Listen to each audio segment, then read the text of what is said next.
Morning, everyone. Hope you all can hear me quite well and you can see my video clearly. So today, thanks to me for the intro. Very much appreciated. But what's more appreciated is the opportunity that you've provided us in Asia Assistance to speak to you guys about COVID-19 vaccination.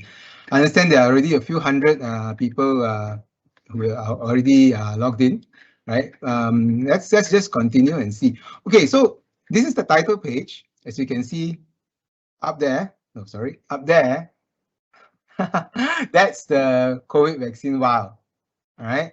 So that is the vial which will contain 6 doses of vaccination, right? So we have how many million doses? Malaysia has ordered 14 million Pfizer doses. So these are one of those bottles, right? Right, just a bit about myself, so you can actually believe what I say, right? I'm the regional head of medical in Asia Assistance, and I oversee the medical teams across Asia for our company. So Asia Assistance has a presence in almost all major countries in the world, right? So for me, myself, for 15 years, I've been a public health and community health specialist in the term. And also, I also deal with occupational health and safety. I also deal a lot with corporate healthcare. I do telemedicine as well. One of the pioneer companies in telemedicine since 15 years. And medical healthcare insurance, remote medicine. Well, I know it's a lot, but in the end of the day, what I want to tell you all is we know about corporate healthcare, all right? And talking to all of you is what's really important. You know, most doctors can treat one-to-one person individually, right? But here, I want to tell you all, everyone together, how important it is to get vaccinated. My academic background, so I'm a MBBS doctor. I was doing surgery for probably 6-7 years of my life. I was orthopedic doctor. I was done neurosurgery, but then I settled in to doing a master's in community health, it's public health care, right? And my subspecialty is in occupational health. After my master's in public health care, I continue to do engineering, right? Why so strange, right? Because knowing just about healthcare not enough. We need to know the processes involved and how to communicate it to all the masses, communicate to people like you. That's why my specialty is also in health, safety, and environment engineering, right? And most of my research, of course, is in telemedicine. So I really love health and wellness. Ever since the past few years, health and wellness has been coming up very, very quickly. And this has been a very happy occasion for me because I can communicate more and more to everyone. So as an advocate of health and wellness, I also try to stay fit and stay healthy all the time. So in my free time, I'm a major triathlete. And for those of you who know, I do Ironman triathlons. Right? And my last half Ironman triathlon was just 2 days back. I did it virtually. Because as you know now, most of us have no place to exercise, no time to exercise. So I do it at home. I have a bike trainer at home. I have a treadmill at home. So that's the way it is. Sometimes we cannot go out. We do exercise at home. For those who don't have treadmills and exercise machines, do static exercises at home. In YouTube, there are lots of exercises you can do at home. Okay, enough stories, right? So this is a picture of me getting vaccinated, right? The second dose vaccination, right? Excellent. I didn't feel too much issues about it. Right, and I will tell you all more and more afterwards about how the process of vaccination in histories and etc. And I will give you a lot of time for Q&A, right? I think that's the most important. So everybody just go listen to me very quickly through this whole topic. I'm trying and limit the length of it. I'll speed it up even in a way, but I think the most important thing now here is question and answers. Whatever questions you might have, any uncertainties you might have, I can give you an answer, right? And I hope that it can satisfy you and when you get the answer that you need. All right. So what is this? This is the ugly thing. This is the virus. This is the virus that is causing all the problems in our life now, right now. And this is how it goes. This is how it moves in the bloodstream, right? And it actually moves and it's round and it has spikes. Looks deadly, isn't it? So, but this is how the pandemic has started because of this COVID-19 virus, and this is seen under electron microscope. Okay. Right. Going through a little bit about history of COVID-19, we are in a pandemic right now, and of course, it's caused by the COVID-19 virus, right? The last pandemic happened was in 2009 with H1N1. We hardly heard any issues with H1N1. No problems, right? I don't. Very few people got it. Although my son got H1N1, that was last year, but at that time it was already something of the past. So the virus had gone to a step of mutation until it was not so deadly anymore, right? Hopefully that's what's going to happen to this COVID virus, but not yet, right? But the H1N1 wasn't as tough as the COVID, so that was a good thing for us. But now we have to know that the COVID-19 virus is a tough virus, and it doesn't seem to be getting weaker. In fact, the variant strains that is coming has actually made it even more difficult to control. So this COVID-19 is a super villain, right? Super villain of all viruses, right? That's how it looks like. And of course, we know that it gets transferred through contact, right? All the germs get transferred to contact, right? And transfers to saliva when we talk to each other, right? Some people are saying that it's aerosolized, but aerosolization of a virus is different from droplet infection. It is still considered a droplet infection, but in confined space.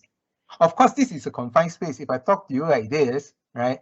Of course, the droplets will spread to you, right? But because we have this camera in between, it's not really a problem. But so in a small place, like in a small room, it can actually become a bigger problem than in the outdoors and out in the unroofed area, or that will be a less of a problem is in the outdoors.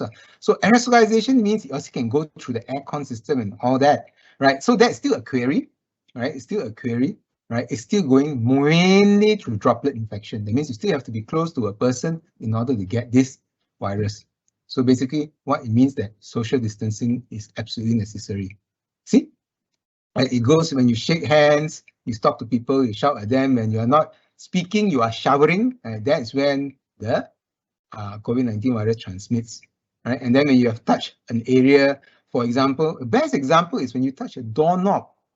Right, somebody will just blow their nose with their hand and then touch the doorknob, right? Touch the doorknob, turn it, and then you touch the doorknob. That's going to be a bit of a problem, right? So as far as possible, you can see a lot of doors are actually just open nowadays, right? Try to avoid touching the actual doorknob, right? If you have touched the doorknob, sanitize your hands after that, that kind of a thing. And of course, we know about this. This is the exponential spread.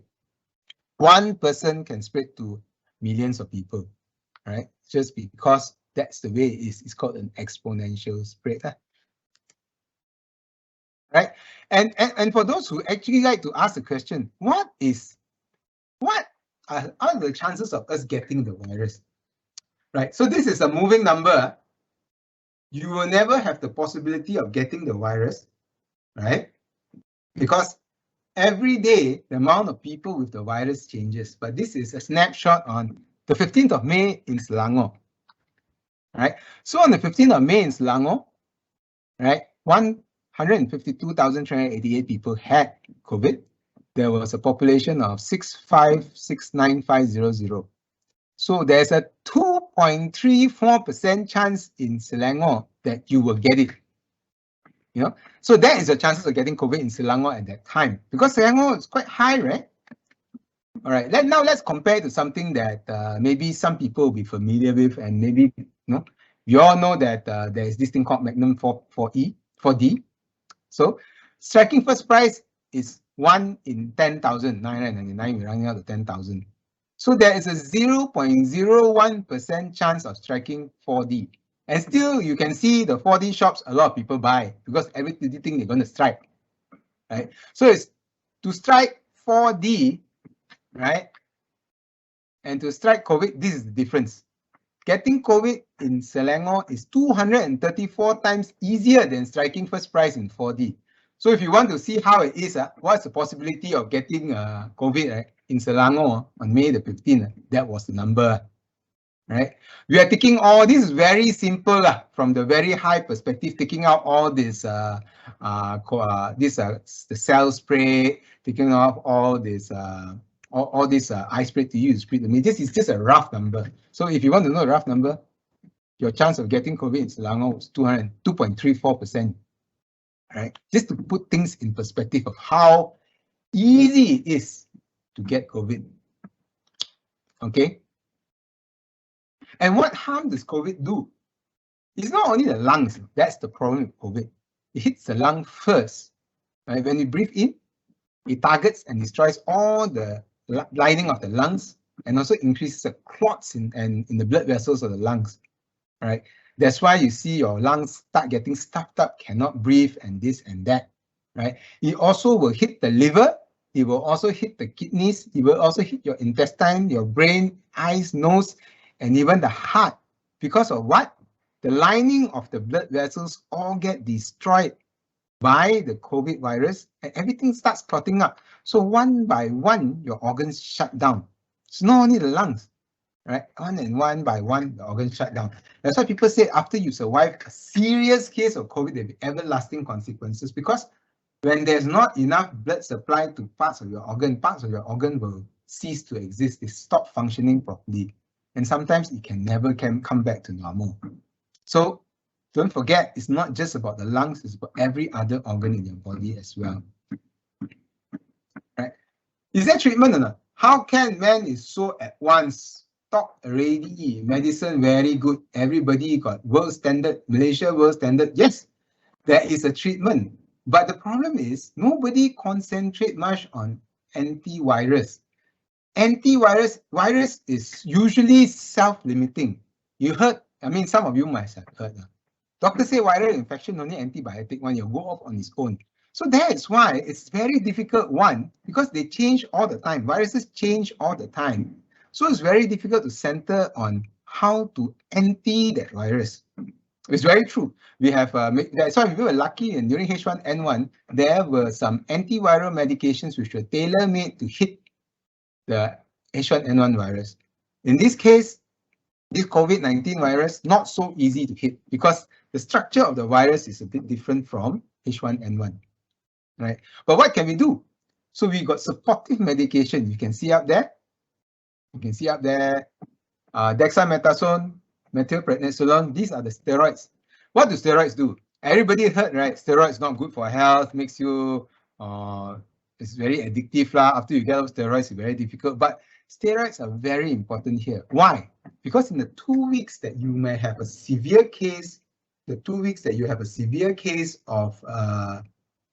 COVID-19 infection, it helps your body work at peak efficiency. Peak efficiency means your body is number one. Your body is in the best position to fight the virus. Everything else opens up your lungs. It makes your body work at its optimum so that you can have time to fight the virus, right? And have time to actually have your body in good condition. So whatever asthma you have, it will go off for that time. But here's the problem with dexamethasone and all other steroids is only can work for short duration. So it's not a prophylactic medicine. You eat steroid every day, not going to make sure that you cannot get COVID. In fact, if you eat steroid every day, you get worse. So this is not a medication. It's just to prop you up and support you strongly during the time that you are not well. That's why sometimes when people have upper respiratory infection, the doctor actually sometimes prescribes steroid if it's very bad. Right. The other antiviral medications we are using is remdesivir, and another support medicine is bacticlinib. Right. So these are antivirals. Do they work? They do not per se kill the virus properly. They cannot actually hunt out the COVID-19 virus and kill, but it helps. Right. It helps, and it increases the possibility to get well faster. So it decreases the time necessary for you to recover. So it doesn't actually directly act on the COVID infection. That means at the end of the day, we don't have any medicine that can anti the COVID-19 virus. See, so bacterial infection is different. Sometimes we have pneumonia. We have pneumonia from bacteria. We get antibiotics. Bacteria doesn't change much, right? They just stay that way. If you got the proper antibiotic to kill them, right, you can just kill them direct. Kill one antivirus. Kill one bacteria. The bacteria and antibiotic will be specific to kill off that bacteria. So that's why it's not a problem. Antibiotics are easier to make and more effective than antivirus medications. So when you have or anyone has COVID-19 virus, with the viral infection, you might develop secondary infection. So if the doctors find out that you have a secondary infection, they can manage the secondary infection from the bacteria, but the viral infection from COVID is still difficult to handle. And one more most important thing, right? Where's my finger? Oxygen, O2. So you've heard in India there's not enough oxygen, so the hospitals have to build oxygen plants. When your lung is getting destroyed, or when a COVID patient's lung is getting destroyed, it has less and less and less lung tissue to help to oxygenate the brain, oxygenate the blood. So the oxygen has to be rich. You have normal percentage of oxygen in the air is how much? Right? Oxygen percentage, I think, is about less than 5%. Is it? Right? Most of it is nitrogen, most of it is oxygen. So when you run medical oxygen, it increases the oxygen in your body.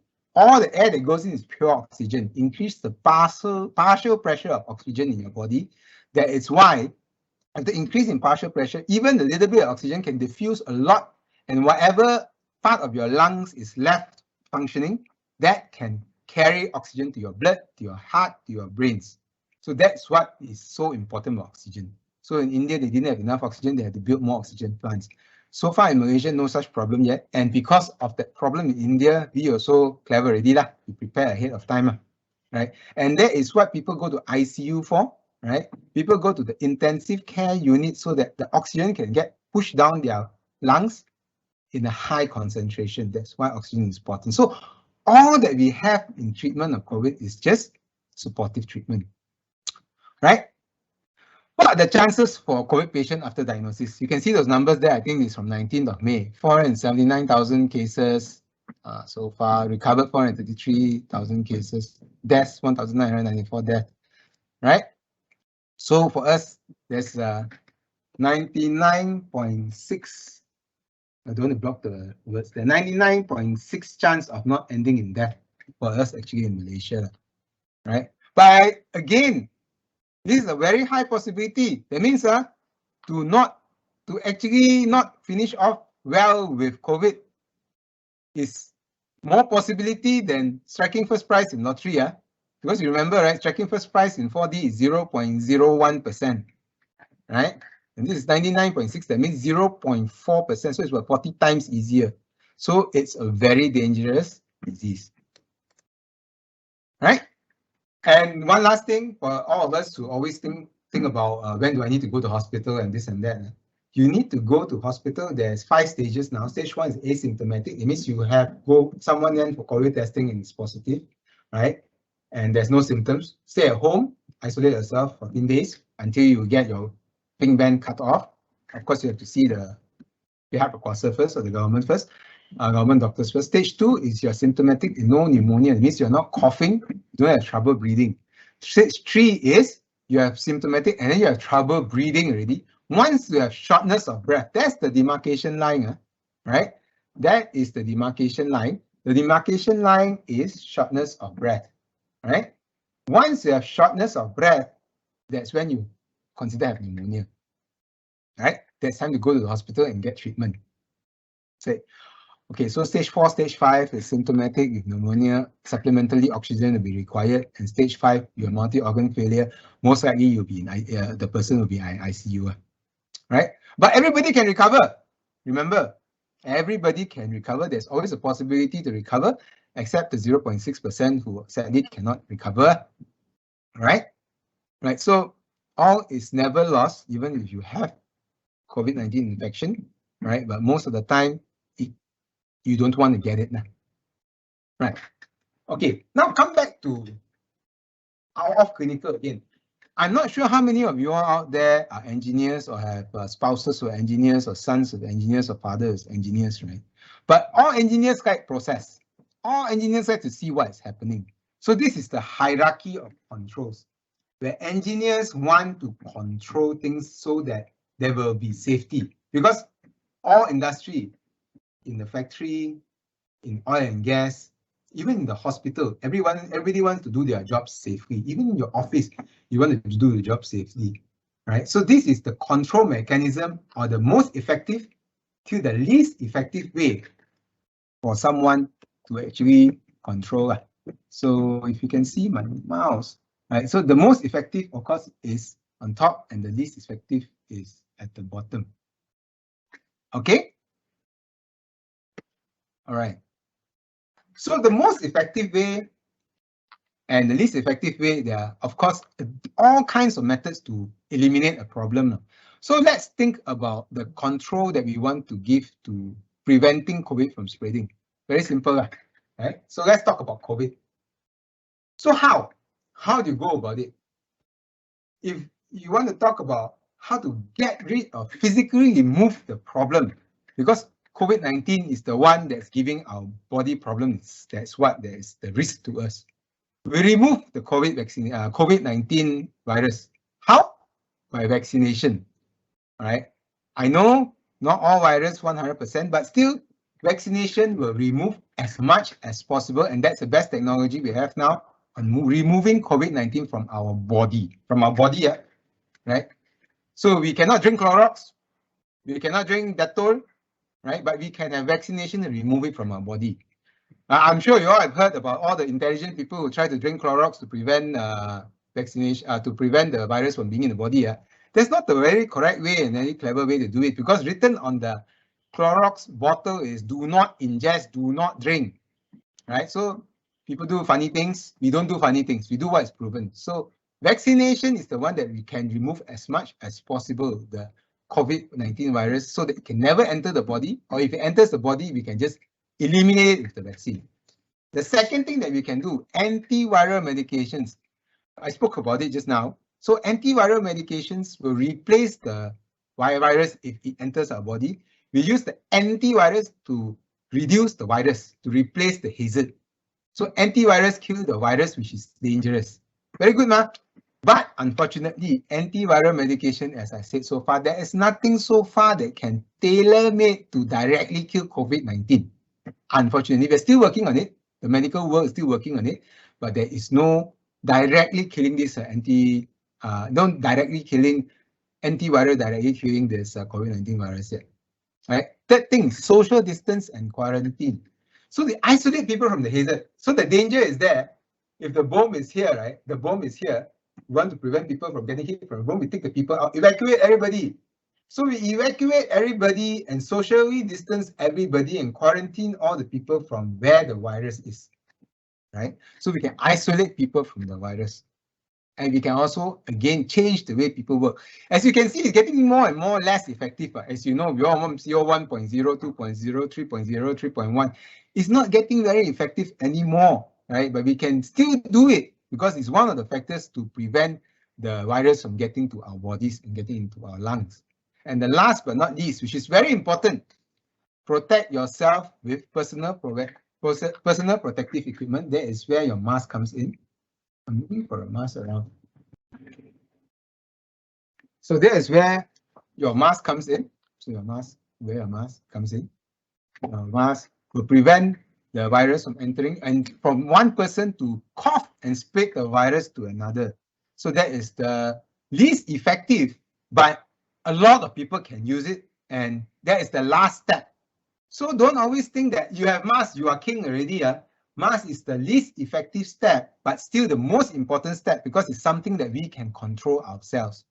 And if we see someone not wearing a mask, we better jolly well tell him that, hello, can you please wear a mask, or just report to authorities and walk away from him. And because that is what is dangerous. All right. These are the vaccines that are available in Malaysia. This is from our Malaysian website. So you have the Pfizer vaccine, AstraZeneca vaccine, Sinovac, and later on we'll be getting this CanSino Bio and the Gamaleya vaccine from Russia. Right? As you can see, these are all different vaccines. One is mRNA type of vaccine technology, one is adenovirus vaccine technology, and one is virus directive, that means live attenuated virus technology. I think the next slide shows. Okay. So these are the different methods to get to the same goal. I will tell you afterwards what is the goal. All right, let me get my mouse. So this is the mRNA. The first one is the mRNA virus, right? So mRNA virus, right? As you can see, the mRNA virus will mRNA vaccine will be injected in your body, and through lipase action, it will be in your body.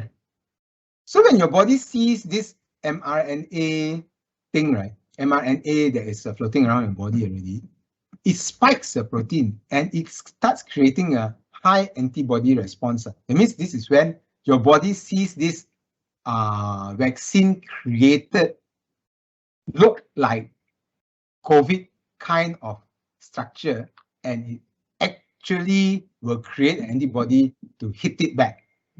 That means you got a head start now. If anytime any more virus comes, so all the antibody, all the soldiers who are supposed to fight COVID-19, right, is already started building up. The army is already building up in your body already, right? So this is where there's no COVID-19. Actually, there's no COVID-19 remnants inside your body or anything. This one, but the thing about this is your body has to recognize it, and it creates a protein which is an antibody to fight. The army has to go and be created to fight the COVID-19 if it ever enters your body. This is the Pfizer vaccination. The second one is the Adenovirus Vector. That means this one, right? They take the protein, or they take parts of the COVID-19 virus, right, which actually starts to trigger the body to make the army to kill the vaccine one, to kill the virus one, right, the COVID-19 virus, and they put it into another normal virus. Some viruses are harmless one. These are the viruses that have been seen in the past. It probably just cause a little bit of it just gets infected. You have a very little reaction to it, so it's a no problem kind of virus. So use it as a vehicle. Use it as a car. They put the material from inside the COVID, take out from the COVID material, and then replicate it and put it inside the car and send that car into your body. And then when the body sees that message that says that create your soldiers now, then it will create the army in the body, right? And that will be your antibody production. Then when actual COVID-19 virus comes in, it will fight the COVID-19 virus. So again, first one is we directly put that message to make the soldiers in the body. Second one is we put the message to wake up the soldier building factory in another car, which is the vector. The third one is live attenuated. Okay, so the third one is a live attenuated virus, right? For live attenuated virus, right, they actually take the coronavirus, they kill it off, they make it non-infective. All the harmful parts of the coronavirus, they just take it off, right? So it's a very weak and actually killed off virus. It only has enough message left inside there to make your body create the army, right? So this is a live attenuated virus, and this was the first one that was made. This is a Sinovac virus, because they will kill off the virus by any means necessary. In this case, they use a chemical to make the virus not strong anymore and basically weak. And then they put it in your body so your body can create the soldiers to fight it in case the real virus comes in. So these are your 3 vaccines that are available in Malaysia. All right. So all 3 got different type of use. And why is there different type of virus? Because everybody do the virus, everybody make the vaccine. And why there different type of vaccine? Because everybody made the vaccine in different styles. Right? There's no one best way to make a vaccine. There are many ways to make a vaccine, and it also depends on who is specialized in what ways to make the vaccine. Right? So a lot of times we hear about which is more efficient, which one has higher efficacy, which one is the better vaccine. To be very honest, what is better, actually, what is most important is we share the one goal that you don't succumb to the virus. The virus does not hit you. The virus does not hit you hard if the virus hits you. And if the virus hits you hard, the virus doesn't kill you. So that's what's important. And if you can see all this, 95% for Pfizer efficacy, 94% for Moderna, 92% for Sputnik, and actually Sinovac, right? As you know, Sinovac is actually got 2 trials. Sinovac actually did more trials than people. In Pfizer, you know why they are 95%? If you can see on the graph above, right? Pfizer did their trial when there was very, very few cases, right? So when there's very few cases, of course, nobody gets it now. So that's why your efficacy is very high. But if you see Johnson & Johnson, of course, the vaccine is not available in Malaysia yet.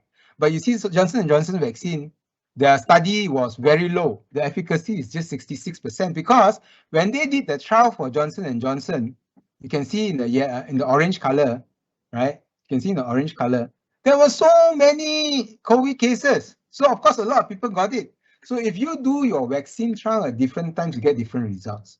So for example, like Sinovac, the Chinese vaccine, they did one trial in Brazil, one trial in Israel, right?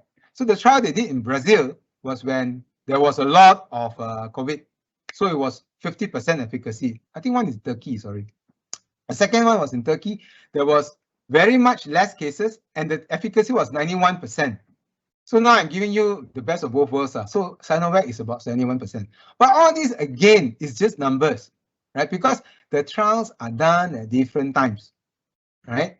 So don't really trust so much on how it is, the numbers of efficacy. What we want to know is whether or not the vaccine is effective in not making your body work too much. So it helps your body fight the COVID-19 virus. So let's see this video. Right.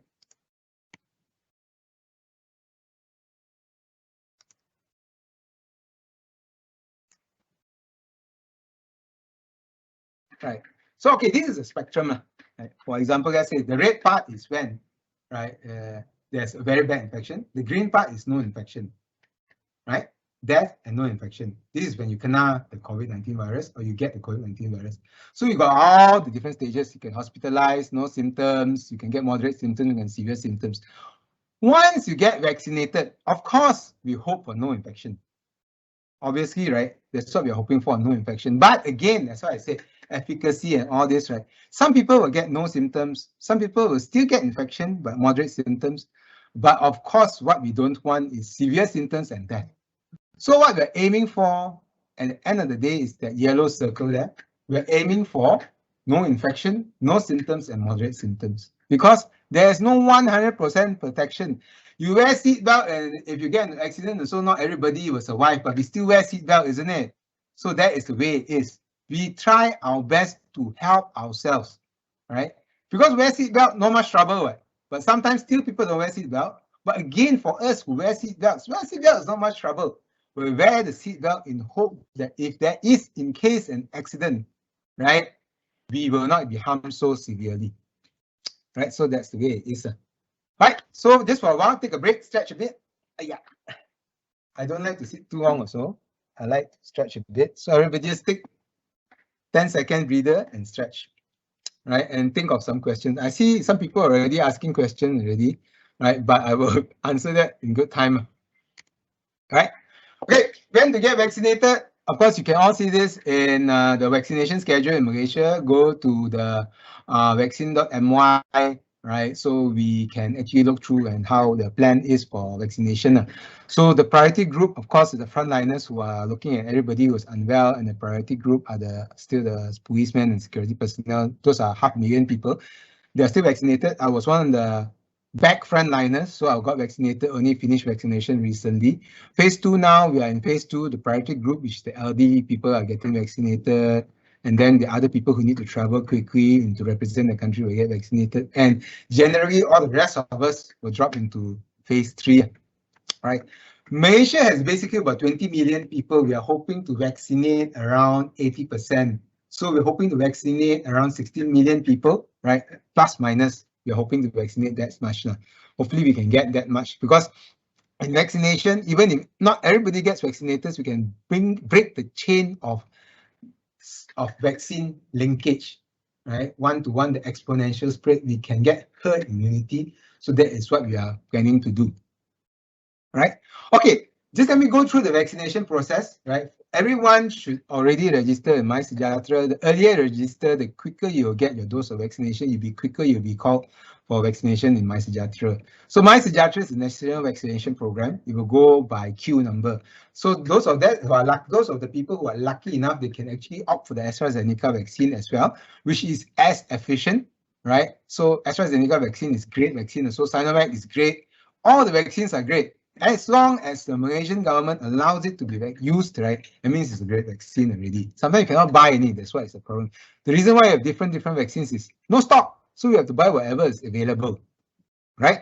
Once you are called for vaccination, it will be on your MySejahtera. Make sure you look at MySejahtera every day, right? Just to see whether you're called for the vaccination or not. Sometimes it will call you by phone, but most of the time you have to see whether your MySejahtera has a number there. That means your MySejahtera got a message or not. I mean, you have to keep a lookout on MySejahtera because there's no other way that nobody can call you all the time, right? So once you get called to the hospital, you will have to see this. You'll be called, you have to sign starting the process, you have to declare you're fit and healthy and this and all, you sign off the form. That's your first station. There are six stations to go through. So this is the first station. Everybody be sitting down, lining up, socially distance. The first station, this is when you already enter the vaccination stadium or the vaccination clinic. To be honest, all that you see in the TT Wangsa Stadium, all that being very crowded and all, that is all because we're still new in the government setup and the public setup. Because once they get the hang of it, the lines will be much better and it will not so crowded. But once the people go in, there'll be people helping you get vaccinated. So the crowd outside, it will be not so evident anymore. But I know it's difficult to vaccinate old people. Old people need someone to carry them there, and that's the major reason why you see our stadiums full, because the design of it is right to have it's going to be a bit overloaded now. But when everybody gets their own vaccination, hopefully it won't be so jam-packed. But for us, as the first guidance, it was not jam-packed at all. It was a very quick process. Right? Make sure you bring your IC, because on station 2 actually asks you to check your IC. Right? I think some people are going to ask me if my card is not working, the electronic chip is not working, what do I do? Electronic chip should be working. If it's not working, you have the time to get it done, because not only you need this during vaccination, you also need it in the banks and this and that.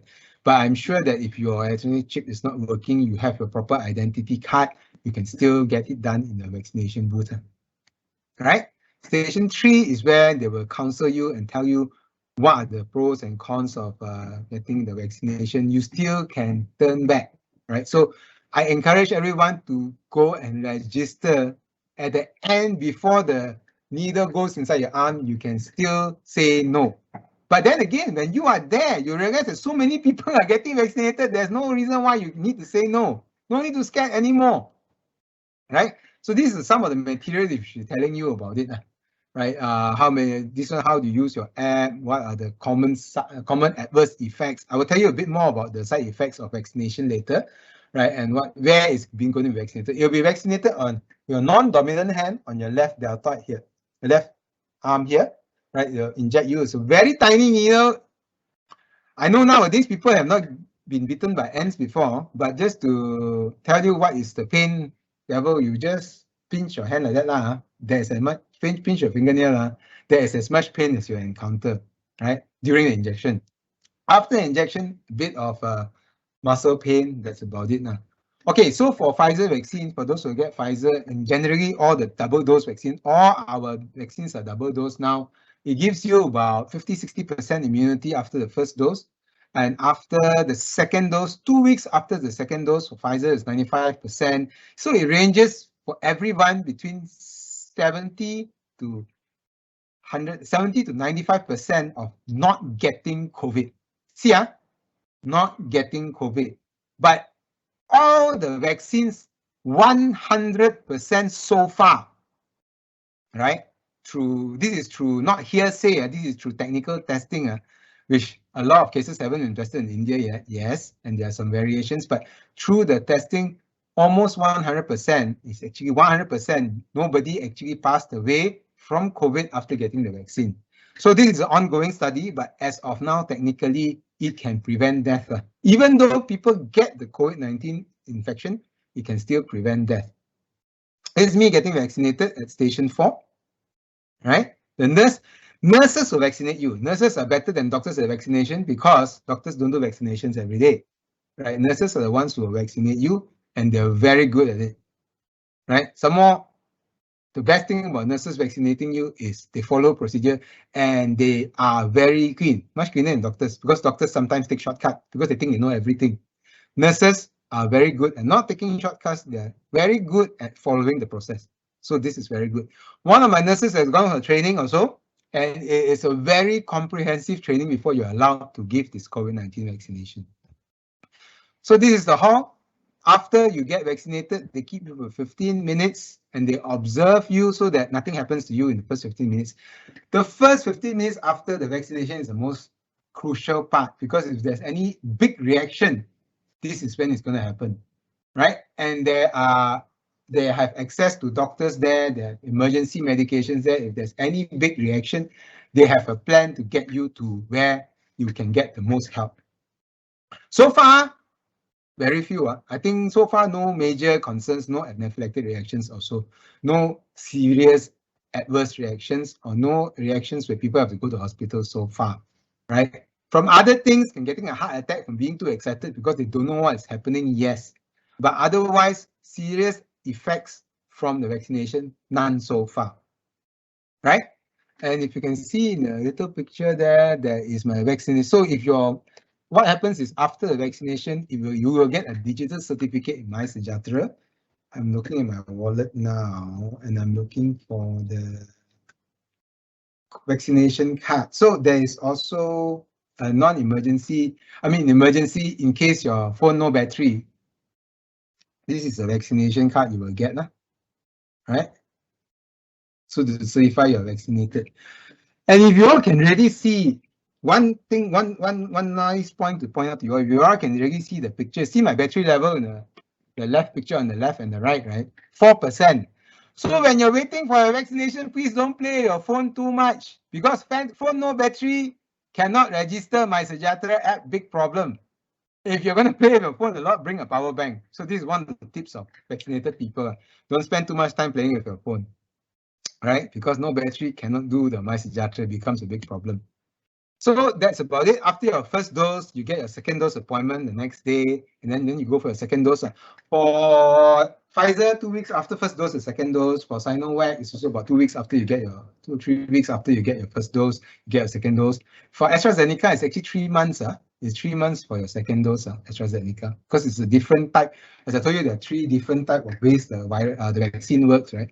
So you have your 3 different dates of getting the second dose vaccine.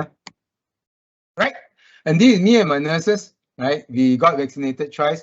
Okay, so just spread the good word that vaccination is not happening. I'm spreading to you all. So what can happen after vaccination? So, okay, see, these are the common side effects. Pain, swelling, redness, site of injection, feeling tired, lethargic, headache, shiver like shivering from fever, joint pain, feverish, nausea, feeling unwell, swelling and lymph node, swelling of the lymph node. Lymph node is all this swelling in the neck, swelling in your armpit and all that. So these are the common side effects. That means all common side effects only happen for 48 hours, at the most 1 week. So I got a few examples. Myself, what happened to me after the first vaccination? After the first vaccination, a throbbing pain for 48 hours, went off straight away after 48 hours, and that's it. No headache, nothing. Okay lah, maybe a bit sleepy, but either that or because I had a nice meal after my vaccination, so maybe I ate a bit too much banana leaf rice, so I had to fall asleep in the afternoon because I had it at 10 o'clock in the morning. Second dose vaccination, I even more hero. Okay, everybody please don't follow what I do, but I'm just telling you because I want you all to know. I'm a triathlete, I'm a very active person. I run every morning 7 km. So after the second dose, I felt very well. No pain at all even. So the next morning after my vaccination, I ran 7 km on my treadmill. No problem. All right, I finished my 7 km in good time. In fact, I felt stronger. Afternoon, I had a bit of headache. So I also got some effects from the second dose. I had a bit of headache, right? Okay, my nurses, first dose, no problem. My male nurse, the big guy you saw in the picture just now, right? The big guy you saw in the picture, first dose, no problem. The little nurse, you see the little girl there, even the first dose got fever, got a bit of pain, but went off after 48 hours. Second dose, big guy, the same as me, headache in the afternoon. Small girl had 48 hours of headache and 48 hours of feverish feeling. After 48 hours, no problem, right? After that, no problem at all. So this is big and small. You all know I'm somewhere in the middle, I suppose. So that is the way that you have the side effects, right? All vaccines, same side effect, because when you have this side effect, you should feel happy. Why you should feel happy? Because that means the medication that's injected into you actually make you do something, make your body do something to create the antibody or create the army to kill the COVID-19 virus if it comes in. So be happy when you got a little bit of side effects. Even if you have more side effects, mean your body working even harder, right? So it's a good thing. But until now, nobody has serious side effect. And if you heard that somebody got COVID from the injections, it's not possible because nobody's shooting COVID inside you. It's shooting the material inside you. The vaccine contains the material to create the army, not the virus. All right. So specific remarks, vaccine efficacy is of course half as strong after the first dose, more strong after completing your doses. And that is so after 2-3 weeks after completing your doses. AstraZeneca, a lot of people heard about, oh my God, AstraZeneca create blood clot, die your vaccine already, better not vaccine, vaccine already can die. So again, I use back that same thing about striking lotteries and all that. 86 out of 25 million people got blood clot from AstraZeneca vaccination. So there is a 0.000344% possibility that you will get blood clot. That means this is a few thousand times more difficult to strike than lottery. I don't know how many thousand times, many thousand times. So it is almost negligible, right? But again, what is the percentage you can get COVID in Selangor on the 15th of May? 2.43% that you can get COVID. So it is very, very slim possibility of any serious issue from AstraZeneca, right? When they occur, what's this? When they occur, right, side effects. Okay, side effects occur mostly in Pfizer second dose. Sinovac first dose occurs, second dose occurs. AstraZeneca also after first dose. CanSino Bio and Gamaleya Sputnik, another Chinese and Russian vaccination, yes, it also happens after the first dose, right? But generally, everybody feels it at the second dose, but this is when the science say that it usually happens at the first dose for Sinovac and AstraZeneca. Okay, prevention of severe disease. This is a very important box. Oops, sorry. Prevention of severe disease, right? 100% prevent severe disease in Pfizer, 100% in Sinovac, 100% in AstraZeneca. These are the other new ones like CanSino Bio, which is not available in Malaysia, at 90% preventive against severe disease. And the Russian one is 91% efficacy. So they don't have any research on how much you can prevent severe disease. So in the end of the day, efficacy doesn't matter. How efficient the vaccine is doesn't matter. We just want to know for a fact that if we get the virus, can we survive or not? And that is how you can prevent severe disease.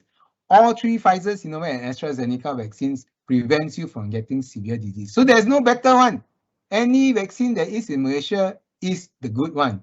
It's all got same prevention of severe disease, right? And how does vaccination actually help? How does vaccination actually help us to survive? Very simple. It helps you build your army. So every time you have the vaccination, it gives you a head start to build your army to fight the COVID-19 virus. If you have the army to hit the virus when it comes in, one small virus comes in and hopes that it will kill you. They got no chance to replicate. Your army will whack it, die. You know, so that is why having an army in your body to fight the COVID-19 virus is very important. Vaccine also gives you herd immunity. Some people cannot be vaccinated. Some people don't want to be vaccinated, but you will also help them. Don't be selfish lah. Some people scared to get vaccinated, or some people don't believe in vaccination. Even though they don't believe, we help them out. So that is where your vaccination actually will help others who are not vaccinated, right? And the most important, number 3, if you have COVID-19, it will prevent you from having severe symptoms. And number 4, actually research is pointing out now it actually reduces transmission. So when we have the virus, we actually, sooner or later, we can actually walk around without masks anymore. Right? That depends on further research, but we will actually reduce the transmission in the public. So we're doing the public a favor. All right. Right. So that is how vaccination actually helps. The most important, it helps our body create the army to whack the COVID-19 virus when one fellow comes knocking at the door. Right? Okay, and how long does the COVID-19 vaccine work? This is going to be a popular question, right? It works right now. The research is it works for 6 months, right? So in the future, we might need a bonus or booster shot, right? But right now, we want to concentrate on vaccinating everybody first, and it will, as short as 6 months, hopefully as long as 1 year. For those people who have hepatitis B vaccines and all, you also know that you need booster shots every now and then. So at least 6 months it will last, right? And hopefully up to a year, right? So that we can get a booster after a year. All right, this is another something that I want to tell everybody why it is important to not straight away test after you get, if anyone comes in contact with a COVID-19 person, does testing make you sure that you don't have the COVID-19 virus? It doesn't, because why? The virus takes up to 14 days to show itself. So if you get, one person gets into contact with a COVID-19 positive person on day 1 and test themselves on day 2, it is very possible, very possible that you may still, right, harbor the infection, but it's not shown yet. So your testing will actually show you wrongly, right? Day 13, suddenly you start getting the symptoms. That's when you start infecting people if you are not isolated. So the best way to go about it is, please, if you have come into contact with a COVID-19 person or COVID-19 positive person, even if you don't want to test, it's okay. Just isolate yourself for 14 days, right? If you want to test after 14 days. But I tell you, after 14 days is when the virus is almost inactive already. It's safe for you to come out, because that is when COVID, if you have no symptoms, of course, that is when it's safe to come out after 14 days. If you have no symptoms, you probably don't have the COVID-19 virus. All right. Right. So, okay, that's about it. 55 minutes. I actually hope for more time. Discussions, please. Right. I would really like to take more questions on this, as much questions as I can. Let's discuss. All right.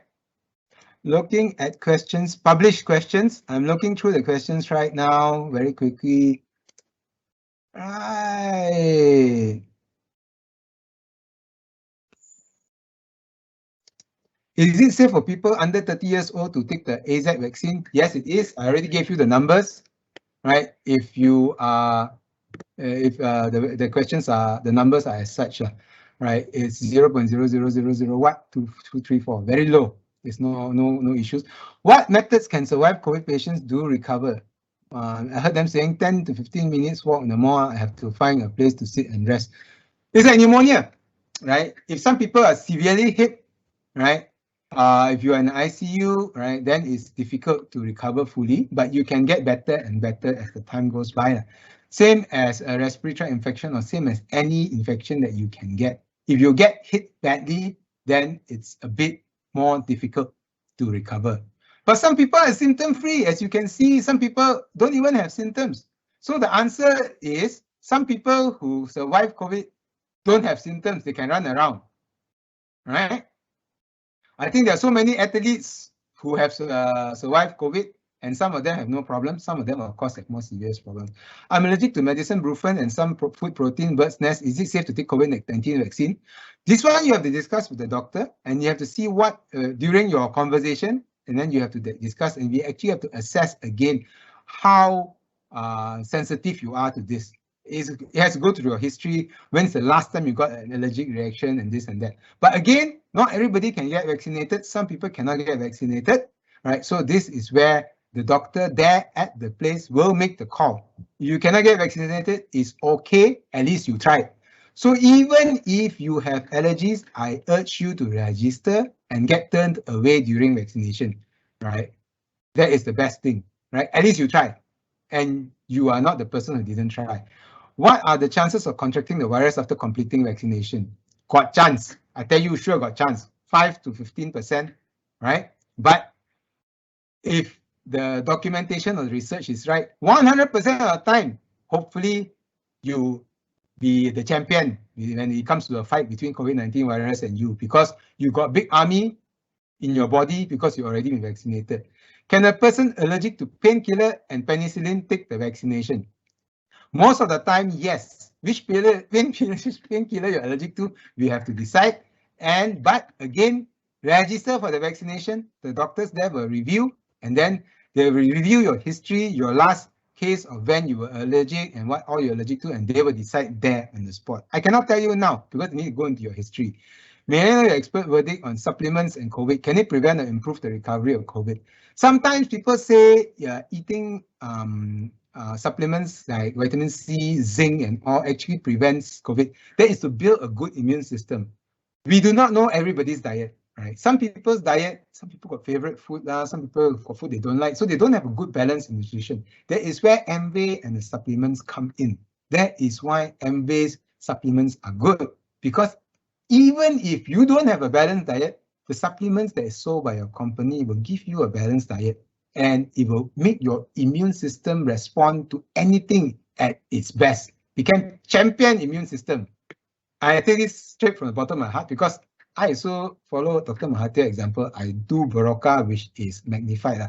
But I know for Nutrilite is an awesome vitamin, and yeah, actually it's quite good. Your thoughts on ivermectin? Ivermectin, all this is prescription medication, right? It depends, right? Not everybody will give it, right? So to be, again, very honest, I'm not the doctor who's treating COVID here. I evacuate patients with COVID. I send patients on planes with COVID. I make sure my team has very properly secured. I am in the safety of transporting people with COVID and corporate healthcare. I'm here to advise you to vaccinate. Right? I'm here to tell you how to stay away from COVID.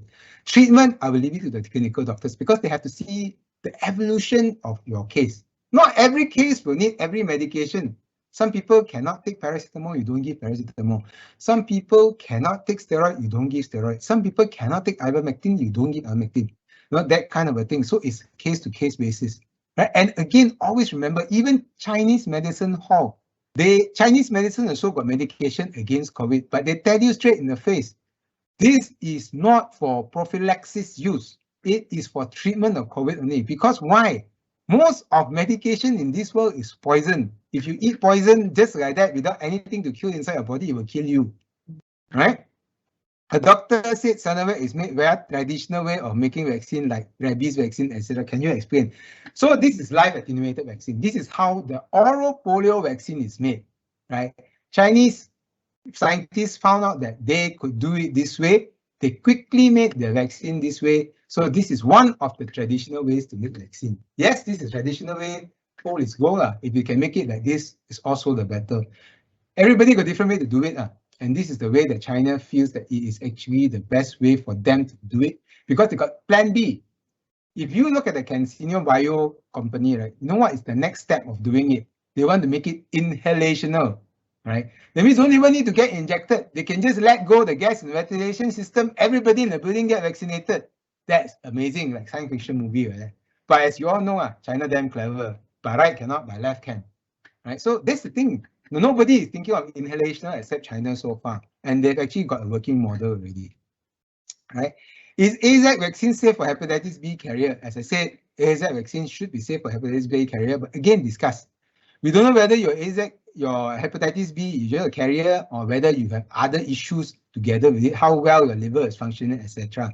So you can take the Azak vaccine as well, provided the last call comes from the doctor who's going to inject you. But yes, you can register, and yes, if you get called, you can actually, good possibility of taking it. Even patients with HIV, right, they can take the vaccination as well, provided they are in a healthy state of a healthy state.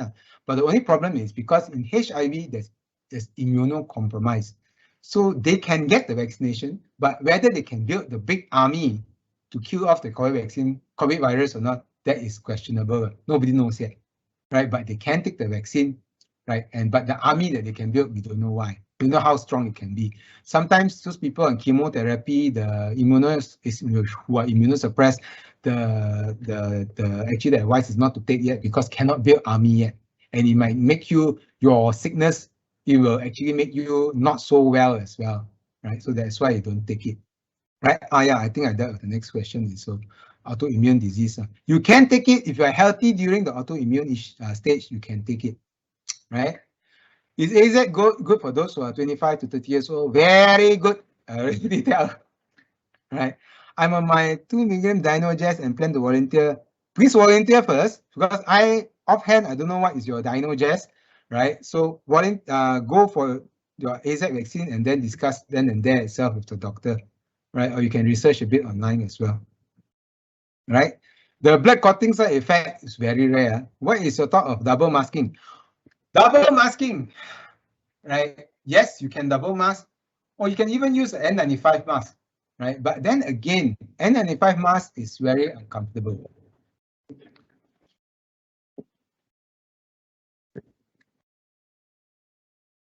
Oh, I was trying to look for my N95 mask, right? But anyway, it's double mask. I think the ministry is already asking people to double mask. It's fine, right? But at the same time, if you have an N95 mask, you all have worn an N95 mask before, you know that it's very uncomfortable, right? And we also don't like to recommend the one with the exhaust valve, right? Because the exhaust valve, when you cough, right, the exhaust valve will exhaust everything like a jet. So I don't advise people to use the mask with exhaust valve.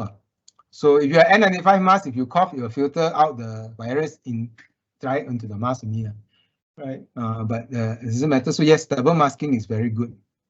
All right.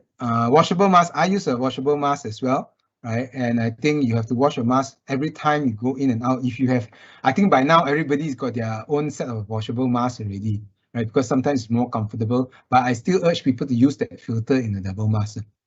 Can a person with arrhythmia situation take a vaccine? That shouldn't be a problem. Honestly, that shouldn't be a problem. When I was vaccinating that day, there was a person who had a bypass before done with hypertension and heart bypass done as well. He had the vaccination done, no issues. I saw him during the second vaccination, so that's not a problem at all. The list of suitable vaccines to cater for suitable people.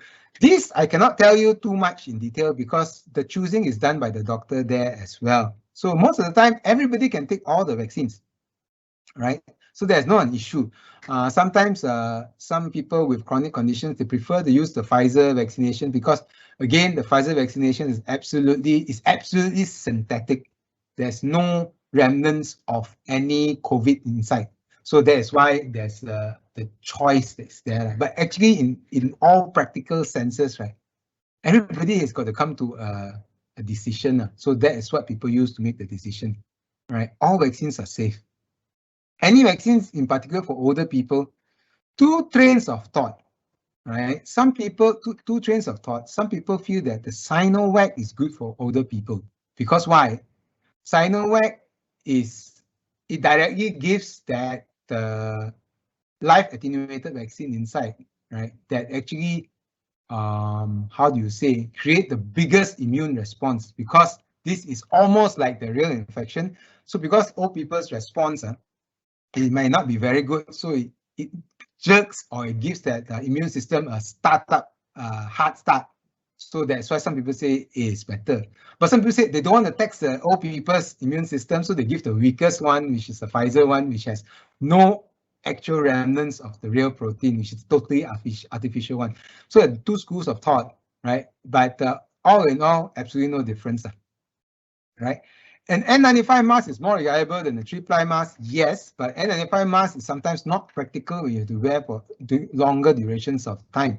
It's also cost issue as well, right? If cost is not a factor, you can also wear the full isolation suit everywhere you go. Sometimes it's just not practical. If you wear N95 mask, you are comfortable, that's fine. If you are going to an enclosed area which you're not comfortable with, you can wear N95 mask, right? Try and wear those without the exhalational mask. Right, you can wear a full face, half respirator mask also, right? I used to have one to display, but I'm not going to bring it out this time, right? What would you advise on TMC, which has been proven traditional medical Chinese TCM, not TMC. TMC is Think Market Center. Traditional Chinese medicine TCM, right? Traditional Chinese medicine, they use it, right? It has been said to cure certain strains of COVID. And I'm sure if you all know the technology of traditional Chinese medicine, is also a lot of it is, how do you say, evidence-based as well. So we don't have that high-end type of traditional Chinese medicine here, except in a few centers. So it depends on what you prefer. If you prefer Chinese medicine or so, and if you are getting it from a registered traditional Chinese medicine practitioner, I urge you that, right? Then you can go ahead and can procure that kind of medication. But I prefer Western medication because there's more research. More people are researching it at the same time rather than TCM, which slightly less number of people are researching at the same time. After took one kind of vaccine, is it able to take another kind of vaccine in the future? Not advised, right? Because one, don't be greedy and take all vaccinations. Two is we don't want you to actually mix the vaccinations because then it might actually mix things up in your body as well. Your body, we don't know. It is not advised, and nobody has actually done this type of guinea pig trial on other people, right? Not advised, right? I've read that a person who has taken both doses of vaccine ended up getting infected with COVID-19. Even people take how many doses also still will get the COVID virus. There's no guarantee that you will not get the virus. However, right now there is very good, almost 100% guarantee. I say almost 100% guarantee because I don't want people to quote me that I say you won't die one. This world, everything also possible, but the research is such that most of the time, some dare to say until 100%. I wouldn't dare to say, I say 99.9% of the time that when you have the COVID-19 vaccine inside you, 99.9% that you may not succumb to the infection. You will get virus, that one I'm quite sure. Even if I'm quite sure that if I have both doses of the vaccine and I have past 2 weeks and at my most vaccinated stage, I go to a COVID-19 patient and he spit at my face and I inhale it. I dare not tell you I won't get COVID, friend. I sure get COVID. I'm just hoping that the vaccination, my army will come out of my body and kill the COVID-19 virus as soon as possible. Right? And hopefully I will not succumb to the COVID-19 virus. Is it okay to drive alone to the vaccination center? Yes, I did it. Everybody else did it. Side effects are not so common. And yes, it's all right. And the most important side effects will come after 15 minutes, right? And at that time, you'll be observed in the observation room. All right, so it's okay to drive yourselves. Is the allocation based per individual, 2 jabs? Yes, correct. So 14 million, there is 14 million vaccination. That means we are planning to buy 28 million vaccine doses. So right now we bought 14 million doses. I think we have 14 million doses in Malaysia. Malaysia has attributed that. So 7 million people can get vaccinated. Right now, we are doing 1.5 million so far. We are slow. We need to get it faster done, but very difficult because not enough staff to vaccinate, right? So even my staff have volunteered to be nurses at the vaccine station already, right? So that's what we are doing. Everybody play their part. 2 months ago, diagnosed with breast nodule with benign characteristics. What are the cautions when I get vaccination? Depends on what is it. If there's no issue and all, no problem, you can get vaccinated. A person still need vaccination after infected with COVID-19? Answer is yes, because why? After you get COVID-19, we don't know how good your reaction towards the COVID-19 is or how serious the infection was from COVID-19. Sometimes you don't even know that you test. So those symptom-free people especially, you don't even know whether it's a false positive on the investigation or not. That means whether you went for the test, it says positive, but actually you're not really positive. It's just as a wrong result because, again, even COVID vaccination, COVID test is not 100%. So after you get COVID-19, you still have to get a COVID-19 vaccination, but usually is 3 months after, three months after your COVID infection, because that is the proven time of if you are really COVID, right? That is how long a duration your natural immunity will give you. So far, that's the research. What is the implication? There is a better proof vaccine down. Now the vaccine already better proof already. Now we're looking down the road is treatment for COVID-19. So don't wait for the story of don't God send you help. Don't wait until God himself to come and hold your hand. When somebody is falling down, going to fall off a building, God will send negotiator to talk the suicide victim or the suicide person to come out from committing suicide. God will put trampoline there to prevent you from dropping to the ground. No, God not always going to be so free to come hold your hand and push you back from the jumping, right? So whatever help you have, use it first, right? That's the way we are from helping, right? From God's help. So don't look at the best in the end. If you wait so long, Nobody can keep the beautiful cake and wait until the cake is beautiful all life. The cake will spoil. Right? So make sure you take as good as good as possible, the good treatment as soon as possible. Why kids need to take the vaccine? Kids right now, right? They're supposed to be more resistant to it, and in the future, yes, kids also will have to take. I think now it's 12 to 16 years old, so Pfizer they're giving in the States already. Is that okay? Is that okay for mom with twins 5 months with pulmonary embolism history? Okay, so in these type of cases, you might think a bit, and then you have to discuss, right, whether you are in a situation where there's high exposure to COVID or not, or whether you can stay in the house all alone and be protected from COVID. So this is when they say discuss whether the pro of getting the vaccine is more important, or your situation is such that you will surely get COVID. So might as well you get vaccinated, because again, in Selangor, 2.4% chance you get COVID disease, whereas 0.0000000.001% you get embolism, right? So you have to see which is more dangerous. So you have to see your situation as well. Discuss, right? So register first, go there and discuss, and then decide. Does that mean our body didn't react to the vaccine if no side effects at all? No lah, maybe you are really strong, bro or sister, if your body got no vaccine at all. And then you ask your friend who get vaccinated at the same time, you got effect? Okay, I also ask the same thing, right? As long, most of the time, because the training and the vaccine cold chain is so good in Malaysia, right? Nobody going to put canned water into you. If you get vaccinated in some other places maybe, but in Malaysia, we are the real deal. We are good enough to be good, but not good enough to be very good. Malaysia is as such.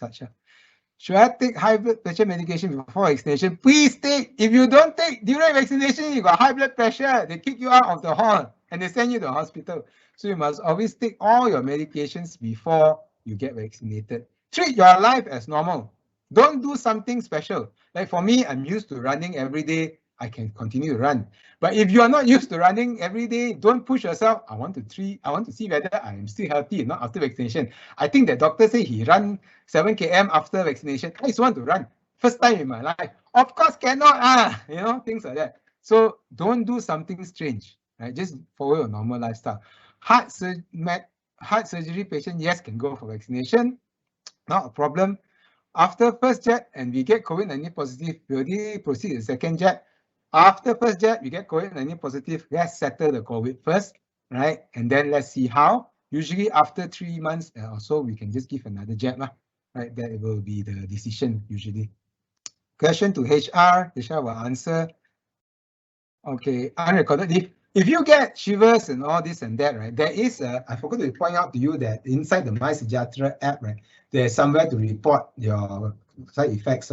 But if you really get side effects which are no good, right, see doctor, see clinic, get MC, right? You get MC, so you, even if your HR don't give you unrecorded leave, they give you medical leave, right? And then come back and discuss with your HR, right? So of course, don't worry.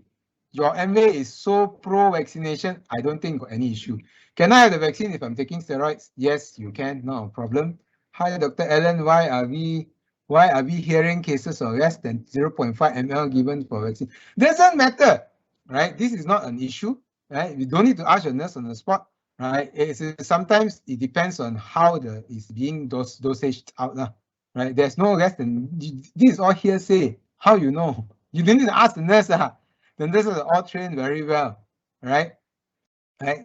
So there is not an issue. So a lot of the pictures you see in the internet are all fake pictures, right? You can see me also. I can use all kinds of pictures. Even I, as a doctor, can give you this type of presentation, right? With my picture in picture. So all kinds of things can happen.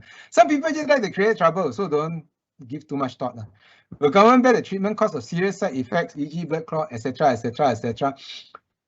Right now, you can still go to a government hospital if there are issues, right? They will treat you properly. But I hear that there is a insurance program for people in the near future, right? The government's working on it, right? Too many things the government work at the same time. Some more got a lot of political issues, right? But the government will try, and they're doing the best that they can.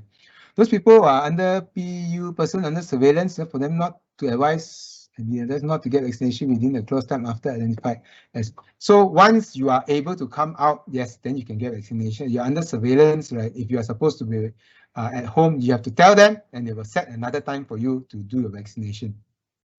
All this, once you are in MySejahtera, if they tell you to get vaccinated, you have to actually follow the instructions in MySejahtera. Then they will reserve a vaccination for you. So it's very important to keep track of your MySejahtera. Which vaccine is suitable for pregnancy and women who are trying to get pregnant? All suitable, but they will choose the best one for you at that time. Do we start seeing rare black fungus cases here in Malaysia? Everything you will start seeing in Malaysia. Because why? People still need to travel. And because I told you again, 14 days in isolation, sometimes even though people will slip through the cracks, right? Some people will break vaccination, quarantine. There are all kinds of people in this world. Some people you also know, during open house, some people are supposed to be vaccinated and they open their house to you. What kind of people are these? Right? These are people who want to create trouble because they feel they have no symptoms. It's okay for me to open house. So you have all types of variants that will be coming to Malaysia. You do not need to expect that any variant will not be coming. But variants can be treated by the vaccine or not? Yes, can. Because some vaccinations like the Sinovac vaccine and all, they're built for all kinds of different types of vaccines. So different types of vaccines will contribute to the whole Sinovac virus, to the Sinovac vaccine and the Pfizer vaccine and the AstraZeneca vaccine and all the vaccines. Our parents till today didn't get any vaccine appointment. How to expedite? Line up lah. A lot of people are also waiting, right? Right. That's why the government say those who can pay for the vaccine, they have great companies like Amway paying for the vaccination. So those people who don't, so those people who cannot pay can get vaccinated faster. It's a public service. Okay, this way. If there are no symptoms and the person is positive, can he take vaccination 3 weeks later? Because once you're positive, you have to be quarantined for 14 days, right? During that time of your quarantine, you cannot come out, so you don't come out. But after your quarantine time and you are called for vaccine, yes, you can go and take it, right? Vaccination only lasts for 6 months. What can we do after 6 months? Get a booster shot. Preparing to get vaccine, any vaccine can, right? If I have a small cyst on my arm, can you continue the vaccine? Can. No problem, right? I got my first dose of vaccination, basically weakened the virus in my body. What is risk to pass this? Okay, so the virus that you get, the vaccine which you get, right, it's not even the disease. You don't get the disease, you only get the instructions to build the army in your body. So you don't have COVID after you get a vaccine. So don't worry, right? No problem. Can survive aneurysm get vaccinated? Please do, because you so hero survive aneurysm already. Now you need to survive in case you get COVID. So please get vaccinated. Breastfeeding mothers should not be vaccinated yet. Actually, there's no research that says breastfeeding mothers cannot be vaccinated, right? So right now, breastfeeding mothers can also be vaccinated, right? But again, it's your choice in the end of the day, right? I think I come to the entire list of questions. Oh my